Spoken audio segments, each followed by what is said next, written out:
Hi, it's me, Brooks. Welcome to Heal This. So, I wanted to continue our conversation about manifesting because this is another part of manifesting that I think we kind of don't talk about as much. So, I want to kind of pick up where we left off, and I want to talk about how we are becoming the energy that we want to have come into our life. We are noticing the resistance. Remember that resistance is always there to teach you something.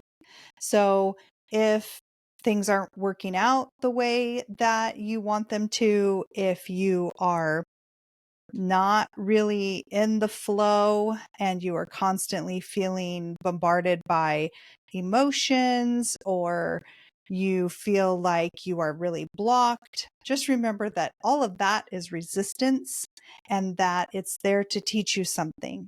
And there is a process to go through to understand what is there and what it's trying to teach you. And some of those things would be asking yourself when you are really feeling very upset or angry or sad or depressed.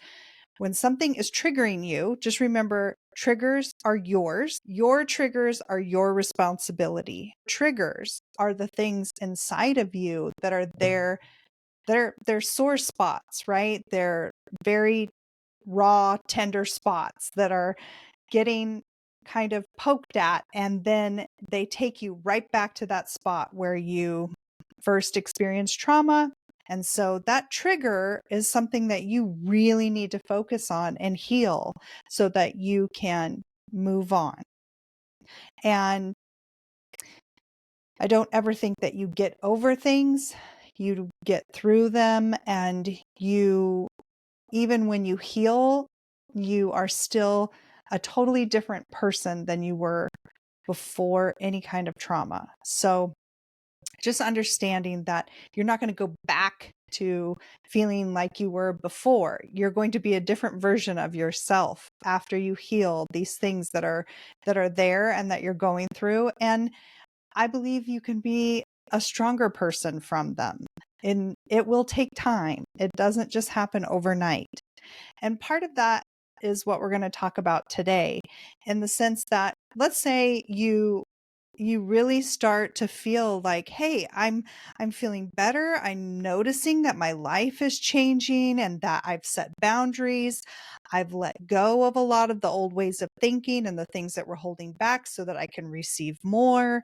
And I am loving myself. I'm being myself. I'm being my true authentic self as much as I possibly can in all the different settings of life. And I really love myself, and I'm happy to be with myself. And so when someone else comes into my life, whether they're friends or a companion or a coworker, it's just adding to my life because I'm paying attention to the energy and the vibration that I'm in, and I'm not allowing myself to fall into lower vibrations. I'm trying to stay on a high vibe, right? High vibration. Once we get to this point, we are writing in our journal, or we're reading our manifest, we're reading our mantra and our affirmations and where we want to go, right? Sometimes that can be just setting goals. And when I say that, I said it in the previous episode, but I am, and then whatever it is that you are trying to call in, right? And writing things in present tense. And so we're doing that, right? We're doing all of that. We're loving ourselves. We're showing ourselves a lot of self-love. We are in the vibrational frequency of what it is we want to call in. We're living in abundance. We're living in gratitude and appreciation. We're living in love. We're living in, all of these higher vibrations that we want to call into our life. We're paying attention to the resistance, whatever keeps showing up that we're like, that is not what I want. Why is it there? What is it there to teach you? And so this becomes kind of a pattern. And sometimes it is, it will happen, and it will hopefully, what we're hoping for is that it just becomes a new way of life. It becomes a new part of who you are, and it becomes ease. Not easy, just with ease, because we want to flow. We don't want to be constantly hitting up against the resistance. And when it comes in, we ask it to show us what it's there to teach us, and we let it flow out.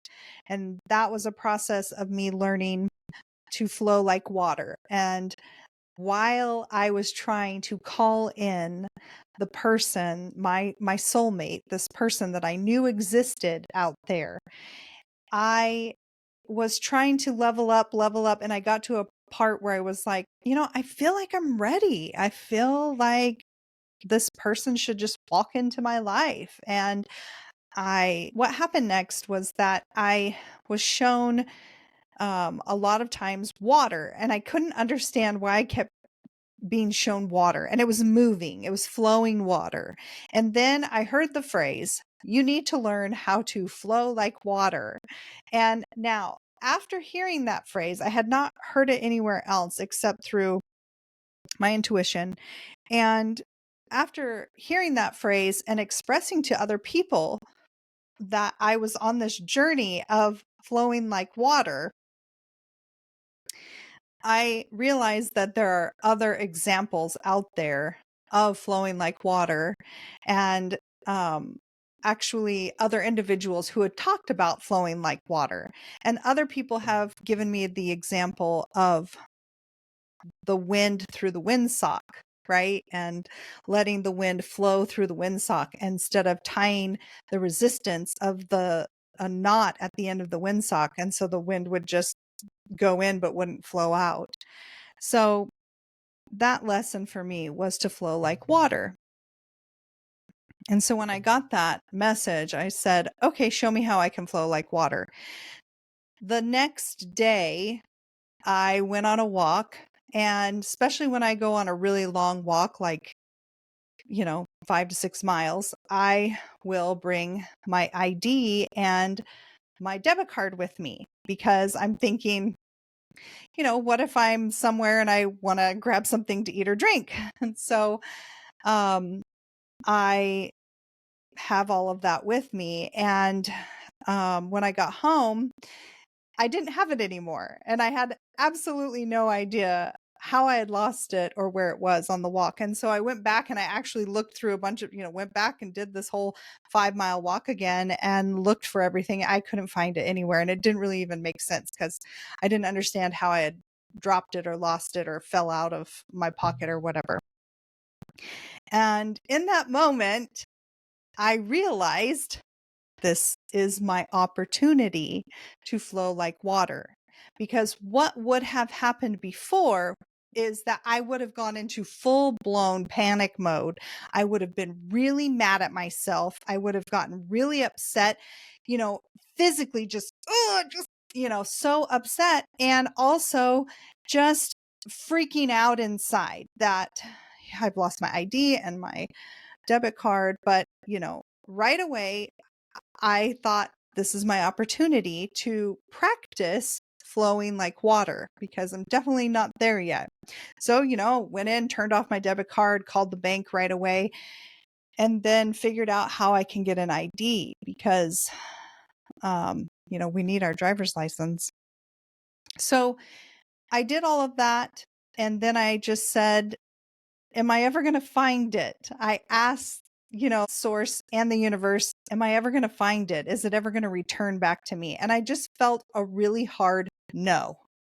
And also that I was protected and that it was going to be okay, and that I needed to not dwell on it in a negative way, but to open my eyes and my knowing to the fact that I was going to give, I was going to be given a few opportunities to understand why it's important to flow like water. And the biggest thing I can share with you is that our emotions are vibrational frequencies.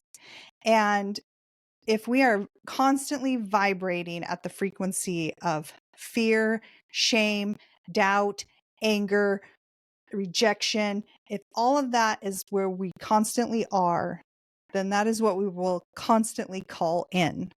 And so we need to be in control of our emotions, and our emotions should not be in control of us.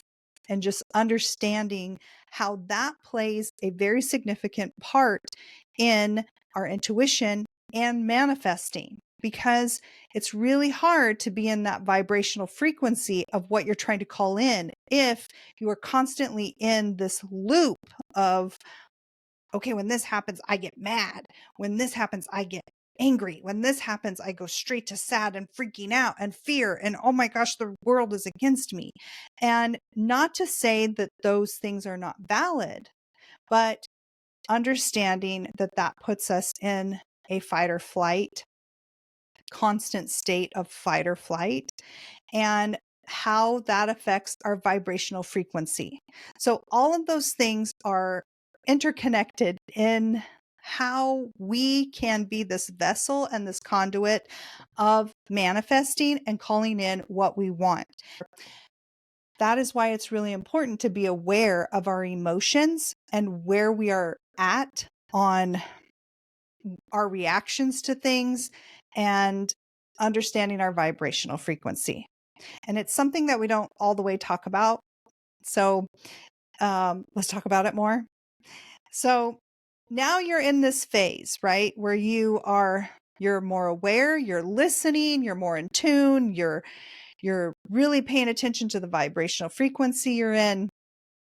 And at this point, I see a lot of clients who tell me about specific aches or pains that they have in their body that don't really make a whole lot of sense.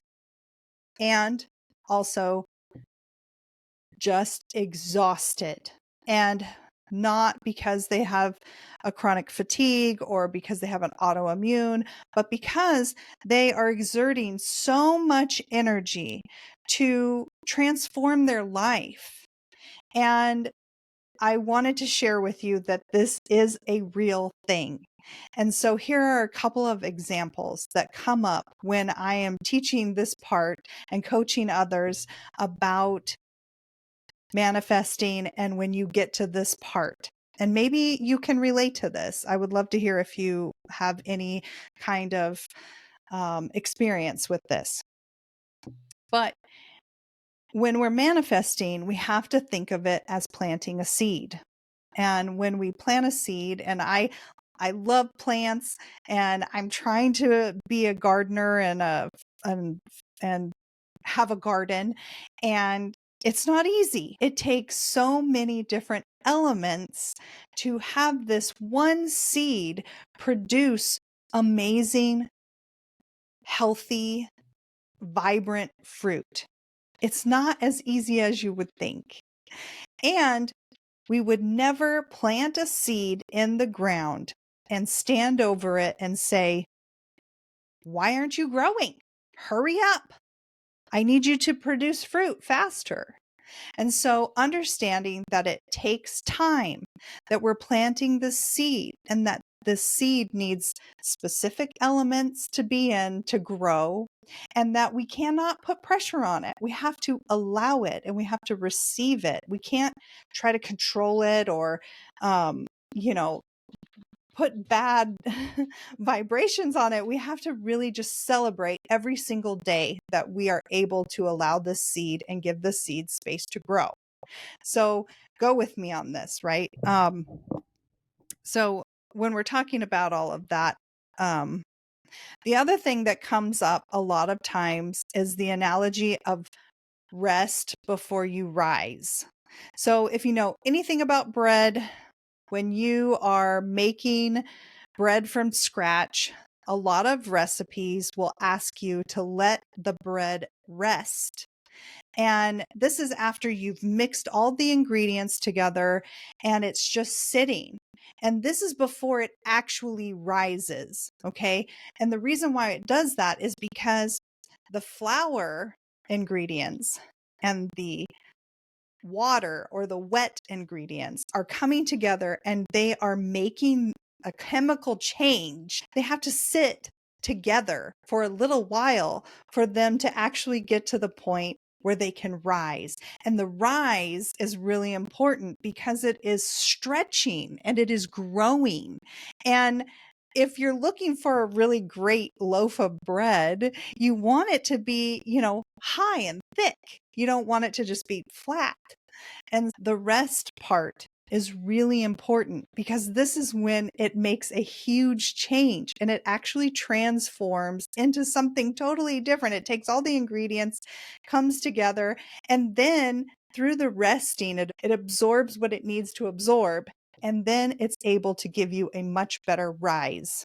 And so a lot of times when people come to me and they're like, I'm doing all the things and I'm just exhausted, I will say, this is the part where you rest. This is the part where you just soak up that vibration and allow yourself to rest before you rise. And it's really important. It's really important to allow yourself to rest. And here are some reasons why.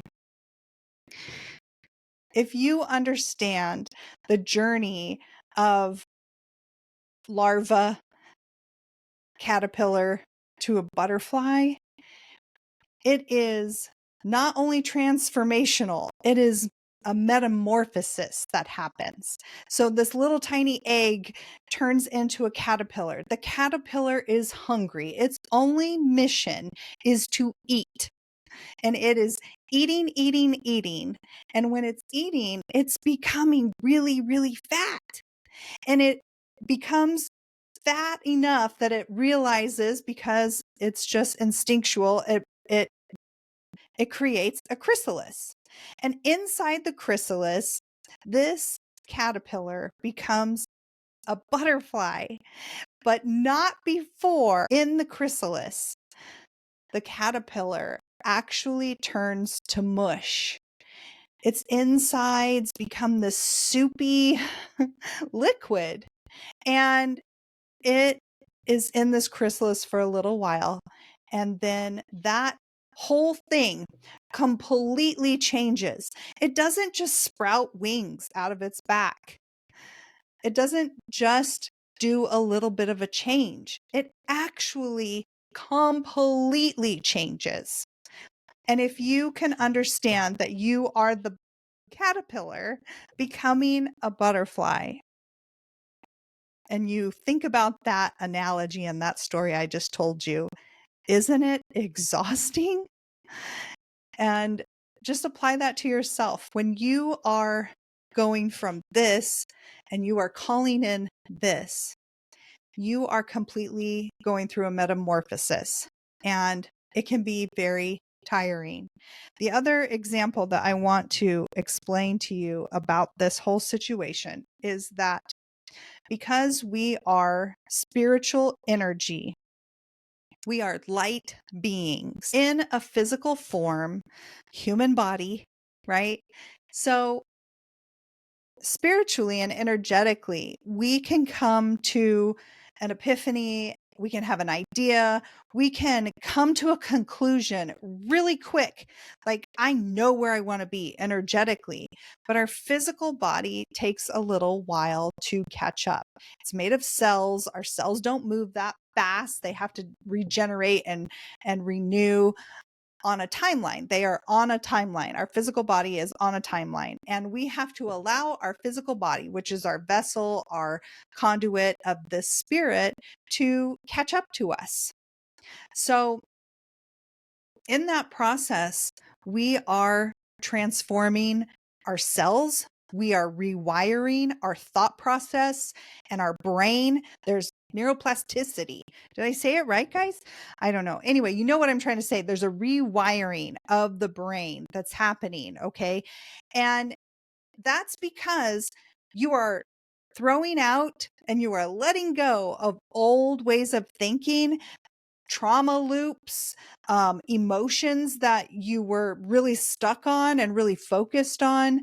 You are letting that go, and you are opening yourself up to a higher vibration because you're co-collaborating with source, right? And you are allowing in more. And this is huge. Our physical body gets tired because we're renewing and we're making new cells, we're making new pathways, and it is exhausting. It takes a while. So an example of that is, let's say that you are standing at the edge of really tall grass, and this grass is like well, let's just say right here, like we can see over it, but just thick grass. And on the other side of the grass is somewhere you have to go every single day. And so the first time you go there, you are pushing down all of the grass. Now, on the way back, you push down the grass, and after a while, after weeks and months and years, you have a pathway and you don't even think about it. But when you create a new pathway, you have to push down the grass again. And it cuts you and it hurts, and there's so much resistance.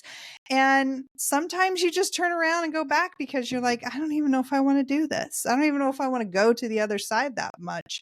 But then you're like, no, yeah, I do. I would like to create a new habit and become someone different, better, bigger, more. And so when you start to understand that you are literally creating new pathways in the brain because you are changing who you are, you are going through a metamorphosis, you are asking to be more, and you are co-collaborating with source, which is so much more than we can understand. You're going to be tired and you're going to have some physical exhaustion happening. And no, there's nothing wrong with you.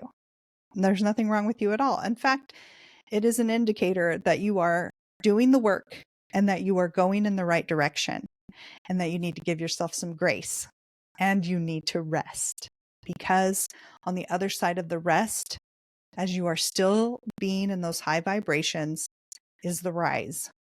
And the rise feels amazing and you are going to love it. So give yourself some time to rest. It's a really important part of manifesting and becoming someone different. And it's amazing. So I really want to encourage you to take note of all of these things.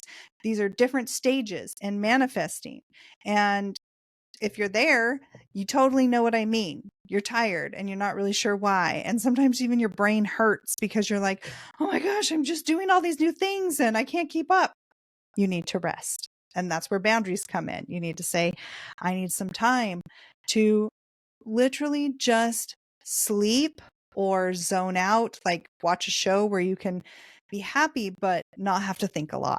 So I want to encourage you to just remember that you are teaching yourself to not be in fight or flight all the time. Because even if you get to a part where you are like, I have these blocks and I don't know how to get through them, I am really struggling with some of that, I would really encourage you to reach out to a professional and talk to somebody who does EMDR or neurofeedback. And also, some of the things that I do are energy block releasing and the emotion code.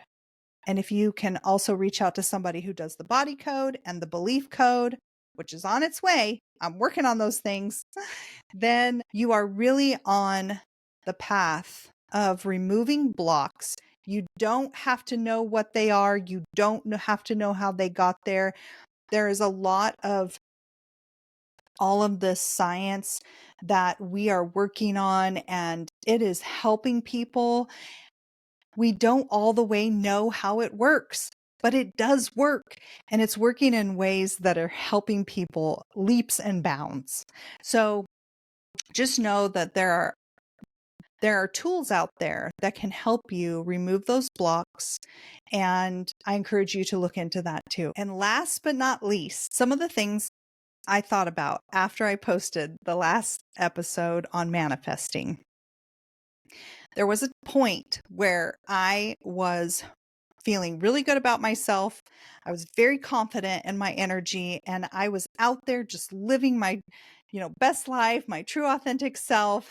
And yet things were still not coming to me the way that I wanted them to. I would find myself sometimes trying to talk someone in to being in my vibrational field. And then I realized, no, no, no, I should not have to talk anyone into this. It should just come right to me.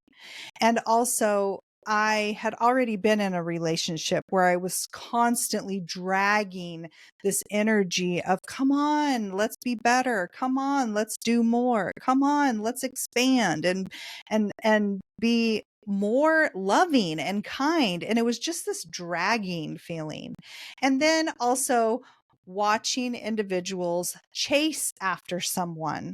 And I came up with this little phrase that I was like, I'm not a nagger or a dragger or a chaser. So just remember that you cannot control the outcome.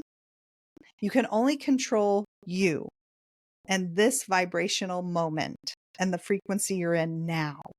And that frequency will talk to other frequencies and call in what you are desiring. But you should never nag someone or drag someone or chase someone into the energy that you want in your life. You be it, right? And when I say you believe it, I want to say there was a point where I had written my manifest. I had written this really long description of the person that I wanted to call into my life. And I had an individual say, oh my gosh, that's a tall order. I mean, you're going to have to be willing to compromise. And maybe, I don't even know if half of those things even exist. And I said, well, of course, I'm willing to compromise. I will not compromise my integrity of this manifestation. But I don't know what he looks like. I don't know what it looks like, right? Like this life that I'm trying to manifest. But I know what it feels like. And I also know and I believe that he exists and that this life exists. And the reason why I believe it is because I exist. And I know that there is a match and that there is a place for me out there because I honestly believe that we chose this and that if I can continue to try and line up with it, it will come right to me. So if you're trying to call in a more calm and peaceful home, you yourself need to be calm and peaceful, right? So you need to be it, you need to believe it, and then you can receive it. So those are little phrases I use all the time. You're not a nagger or dragger or chaser, and you need to be it, believe it, to receive it. I hope this has been helpful. I cannot tell you how much I appreciate your support and your feedback. And thank you so much for just listening and hanging out with me for a little while.